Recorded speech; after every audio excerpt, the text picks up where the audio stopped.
Hook her up. An old Sanyo VRF, 28 degrees. They're in heating mode. 9.6 amps though. Oh man, that is going to be proper interesting.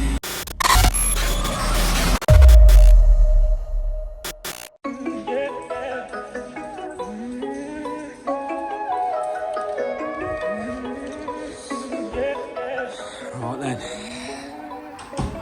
hook her up. Welcome back. I'm at a call out and it's a Sanyo, an old Sanyo VRF. Reports of some of these rooms, I think it does, what's it do? 1, 2, 3, it does about 6 rooms. And a few of these rooms are saying they're not getting as warm as they used to, so shut up and kiss me.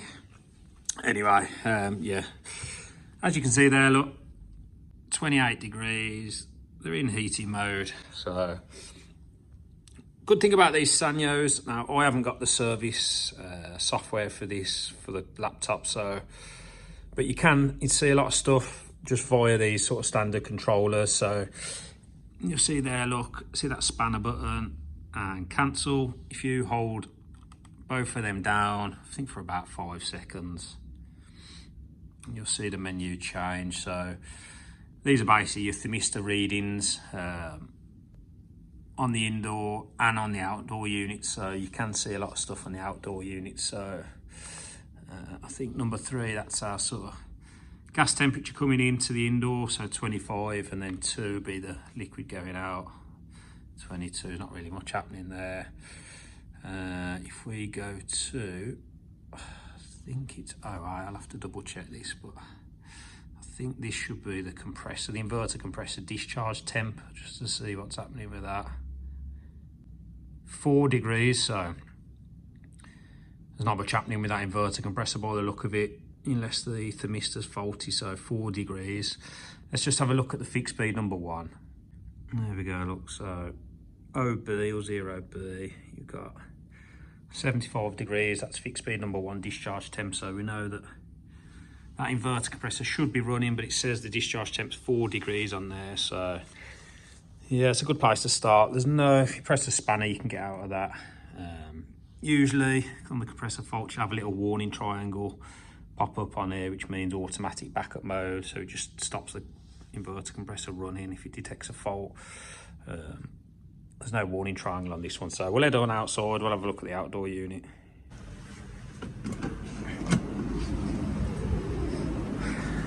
Right then, that one over there, look, that's our outdoor unit. So we'll go over there, I'll take that cover off there and we'll have a closer look. Oh, still haven't brought my drill, so screwdriver it is. It is a Sanyo 3-way multi, so let's get this cover off.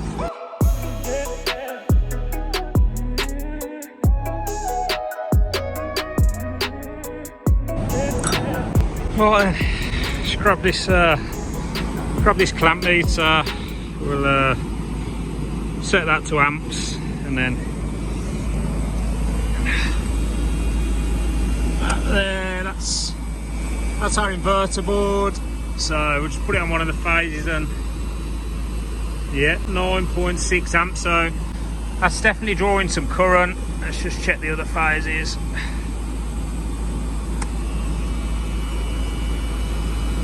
.4, and then 9.7. So I think we're gonna have to check that discharge thermistor. We'll go back in, I'll just double check again on that controller just in case it didn't send the information back correct. But it says 4 degrees on that controller, so we'll go back inside and I'll show you I'll show you how to check the high and low pressures as well, or temperatures on the controller. All right then, OC, that's our high pressure temperature. So what we're on 34, so you can convert that to a pressure. And then if we go to, I think it's 1D, that's our low pressure temperature. So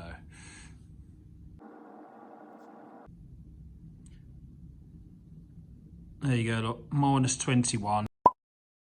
So this unit we've got The outdoor unit heat exchanger is split into 3 sections, so there's 3 sort of heat exchangers on this unit. If they're all running the same mode, so I've got all these in heating, and they should all be doing the same thing. Now that is our gas going in. So one of the heat exchangers, the first one, so 73 degrees. So if we go to the next one, OE, this is going to be coming out of the heat exchanger, the liquid coming out. So that's 3. And if we go down to the next one, so -1, and this will be the liquid going in, heat exchanger 2, so -10. And then if we scroll down to, I think it's this one. So we've got 0, that's the gas temp coming out of heat exchanger 3. And -10, that's the liquid temperature going in of heat exchanger. So you can clearly see we've got an issue. Is it this one, OD?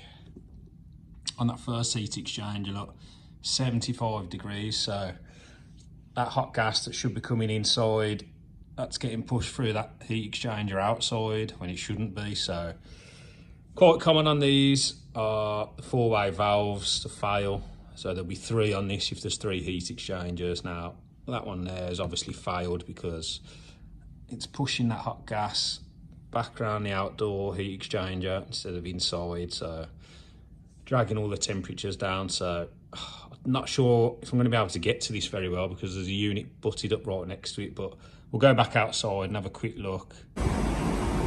Right then, just went back outside. It's starting to get a bit dark, to be honest, so it's quite hard to see, but you'll see this start to frost off most of the way around. So I'm going to say that I think that there is one heat exchanger, and then if we look around the back, you'll see the top half, look, that's frosted up, and then you'll see that the whole bottom half, look, there's nothing on there. So let's just whip round this other side.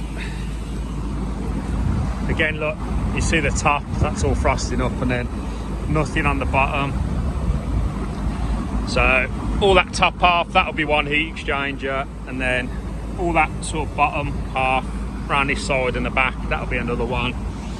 And obviously that's going to be our one that's playing up, but it's proper. That's the room that I've got, look. So all them 4-way valves, they're sort of right down there. So somehow I've got to try and get this cover off and yeah, see if I can get my hand in there, but obviously there's all screws down there I'm gonna have to try and get off. Let's have a go. Yeah, like I say, it's getting quite dark now, but I'm gonna use this little fella, see if I can get that side panel off, and then might have to go and grab a light. I'm really gonna struggle to show you this, but I'll try and get the camera in, but it's basically it's that one there. So let me just see if I can get you in.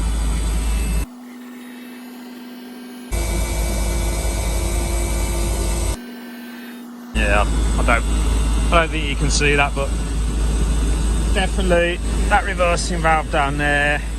I've checked the solenoid, so the solenoid's energised, and if you follow it up, you'll probably see it's that one there. No, it's not, I'm lying. It's that one there. So that is roasting hot. You'll see that's one of the other ones, and then that big one there, that's one of the other ones. So you'll see all the frost on them too, and then that one there.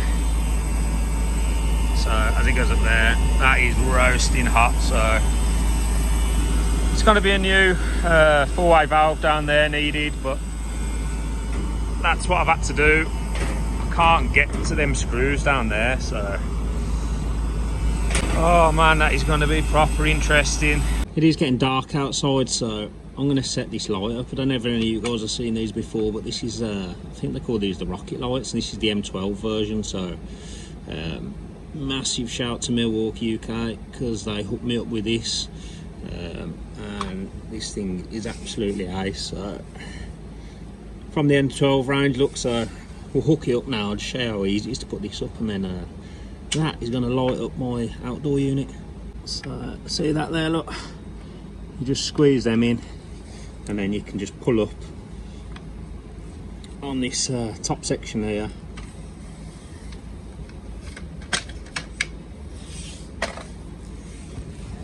That is gonna get them tripod legs out, and then literally you just pull up, get that extended, and then pop your light out, switch her on. Right, just put that light down there. Obviously you can point it then wherever you want it. So I think what I'm going to do, we're going to have a look. I'll turn this off now, and then we'll just check that discharge thermistor of that inverter compressor as well. Yeah, just before we wrap this one up. Right then, as always, on the back of the electrical panel, there should be a wiring diagram, so let's try and have a look for the discharge thermistors. I think these are all our thermistors. Discharge 2, discharge 3. There we are, discharge 1. So CM034. So let's have a look, see if we can see. CN034. Where are you? Where are you? There. So, don't know if you can see, but it's that white plug just up there. So let me just get some pliers. Right then, we've got our pliers. Let's get it out and have a look. Discharge number 1. So we'll get the tester and we'll have a look at that. Right then, we're on discharge number 1, and strangely I'm getting absolutely nothing. I'm definitely touching the pins, so yeah, it's not reading anything on my meter. So let's just tell you what, let's just get number 2 out. Let's get number 2 out, and then this will be fixed speed number 1 discharge. So let's test that and just make sure we get some reading off that one. Right then, we're on discharge number 2, and then you see down there, look, 19 kilo ohms. So yeah, I think it's safe to say not getting any reading off this one, so I don't think that's any good. So while I'm here, what I will do, see that red plug in there, and then I think it's that black one down there. They're the solenoids that are on our full wave valves. So what I can do is take this one off. So this has got 2 coming off this one. I think this is the one that's faulty, the full wave valve that's faulty. So you can just check the resistance. Cross them solenoids, obviously if it's open circuit or it's down to earth, you know, you got a faulty solenoid. So we'll just quickly check the resistance of that. So that one is 1.4 kilo ohms. And that one also 1.4 kilo ohms. So yeah, I know they're alright, so I've tested it earlier, so you can plug that back in. So yeah, our full wave valve's faulty, obviously our discharge thermistor's faulty, and I think if you look at this one, you see there another thermistor that's had it's got some crimps on there. I think that's because from Sanyo, I don't think they come with a plug. I think they just send you the thermistor with sort of bare ends. So you can see one's been changed in there before. Yeah, like I said, I'm not too sure how I'm going to go about changing that 4-way valve in there, to be honest. Not with that unit so close. It's going to be an interesting one, so I'm going to have to speak to the customer. And it is, what's this, a 2006. Parts are starting to go obsolete on these now, so they are showing their age, but I did do a 4-way valve on one of these not long ago, so I'm pretty sure they're still available. I'm Proper impressed with this light, to be fair. Perfect for this because I ain't got much room, to be fair. So being on a tripod, just point it down there. Bang on. I'll show you how easy it is to put it away. Look, literally push it down like that, and then if you grab them clips there, look, pull it up. Job done. I'll try and leave the link in the description if I remember. But if you're on the M12 platform, well, worth considering one of these, to be fair. Right then, I know when I showed you the high and low pressure temperatures and pressures earlier, they appeared to be quite low, but I mean it's about 0 degrees out here today, so you can see, look, this is probably a common sight for a lot of you guys. Everybody's put it in the heating, everybody's put it on 28 degrees at 8 o'clock. Wants to be warm by 8:30, but obviously if you've got big loads, when they first start running, of course, the temperatures, the pressures are going to drop while it's ramping up. So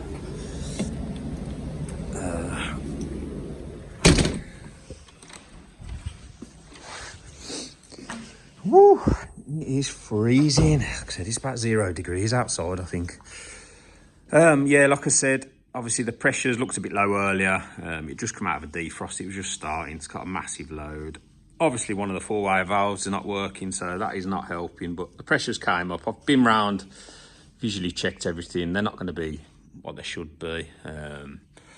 Obviously if they decide to change that four-way valve, and I can still get one, it's possible to do.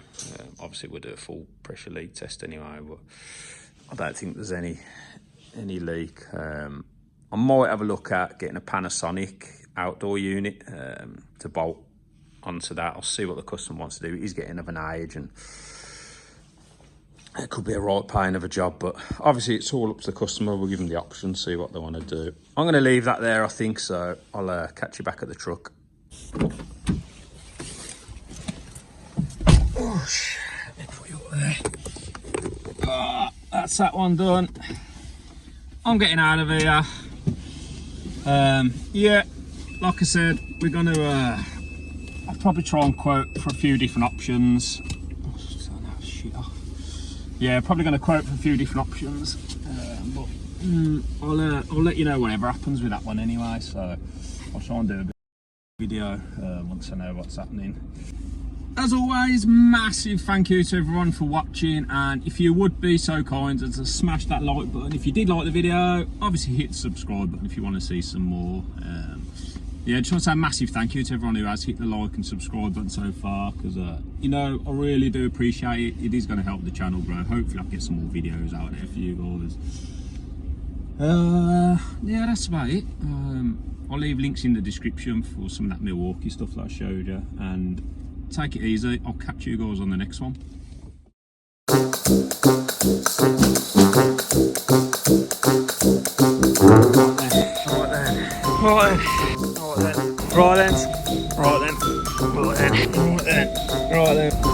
Right then.